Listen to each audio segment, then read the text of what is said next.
I was clinically dead for 10 minutes. During that time, I found myself in a place called heaven, but what I saw had nothing in common with Sunday school stories, psalms, or sermons about pearly gates and streets of gold. I woke up lying on my back in an endless field where every blade of grass was artificially identical, as if made of plastic. The sky was alien and unreal, the clouds motionless and glowing as if from another world. The air had no temperature or humidity, as if it was a vacuum. I could not feel myself breathing. My body didn't obey me. I felt like a puppet with its strings cut, and I didn't even have a shadow. Suddenly, I saw 3 people with translucent skin, as if they were made of glass. Their faces were unreal and slightly frightening.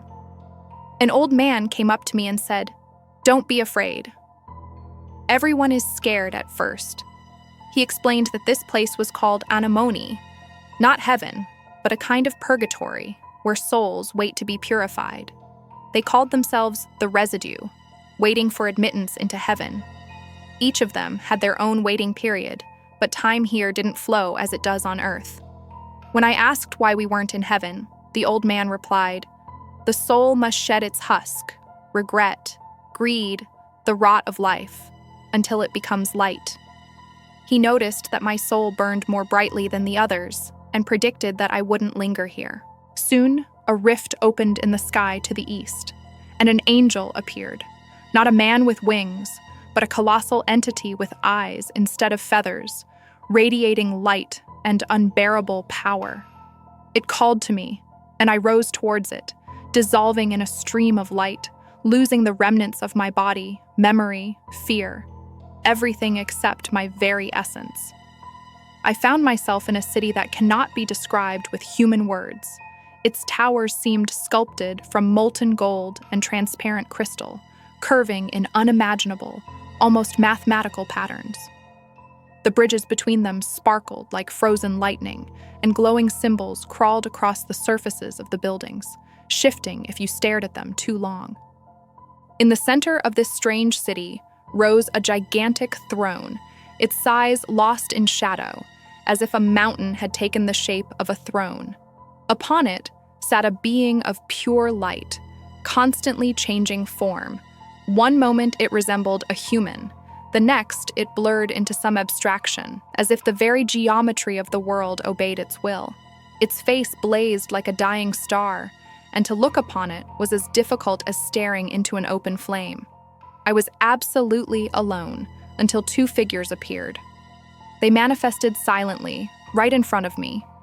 Both were tall, with perfectly symmetrical features as if carved from wax. One had copper-colored hair, the other's was black as pitch.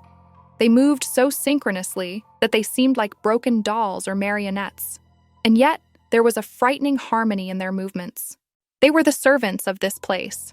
Their clothing shimmered with threads of light, as if the fabric were woven from pure energy, and crackled quietly, like radio static. Their faces were impeccably beautiful, but lifeless, too perfect to be human. One of them spoke to me by name. His voice chimed like bells made of bone. "Welcome to Heaven's workshop, James.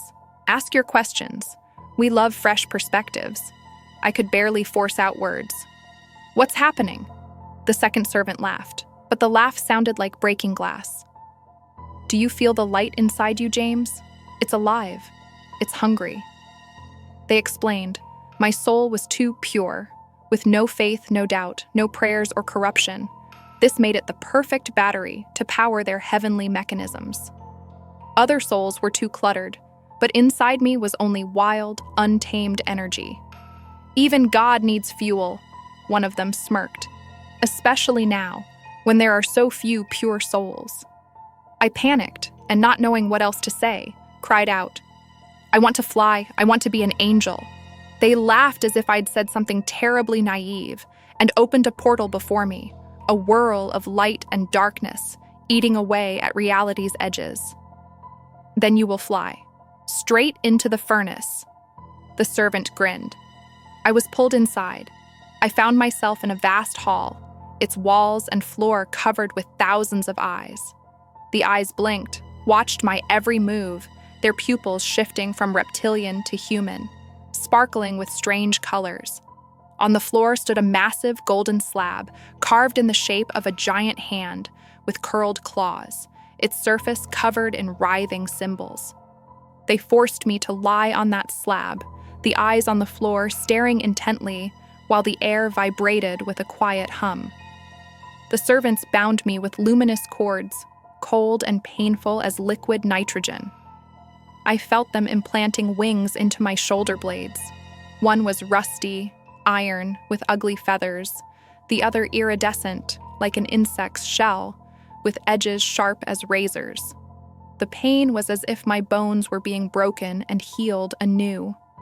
At the same time, foreign voices and unknown incantations pounded into my head, and I felt my memories draining away, dissolving. My mother's voice, my first kiss, childhood joys and fears.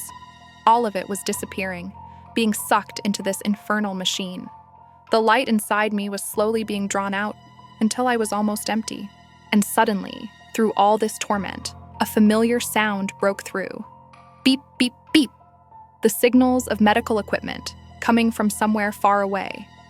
In an instant, the entire alien room, the servants, their monstrous tools began to crumble, to melt, eyes bursting, wings turning to dust, and I returned to the ICU, to my body, surrounded by doctors and the sounds of the living world. That's how I escaped their grasp, and ever since, I know, heaven is nothing like what we were promised.